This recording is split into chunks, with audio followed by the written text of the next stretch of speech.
Okay, so let's say now you have an injury. We'll use Achilles tendinopathy, tendinitis, or tendinosis as an example, or in my case, my hamstring tear.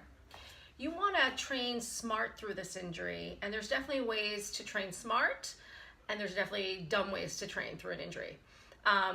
You need to be methodical in how you approach training through an injury. So what I would do is make sure that I check and assess how my Achilles feels before, during, and after each and every run. And that includes the following day. Sometimes you don't know the damage, or there's a latent or delayed response until the day after or even the following day.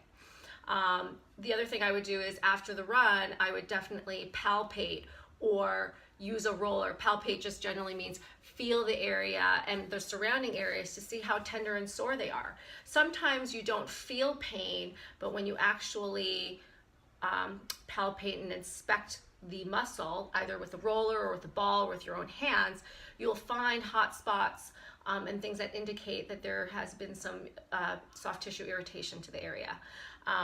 That's one thing that I really like foam rollers for after running, because you can kind of be your own detective and look for areas that maybe are hot spots or beginnings of an injury lurking in the background.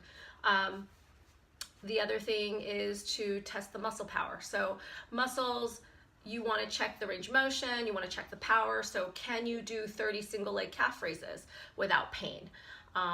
Can you run with less than or equal to 3 out of 10 on the pain scale? That's maybe a little bit more conservative than some of my colleagues, but generally if you have greater than 3 out of 10 pain, I would consider that a yellow or red light, depending on the circumstances. And then the last thing is definitely to palpate the muscles and feel around and check how they're doing. And that information will guide you as to whether you continue training in the manner in which you are already doing so, or if you need to abandon some goals or change around your workouts, either in intensity or frequency or duration. Those principles should be your guiding light on how you should proceed in your training.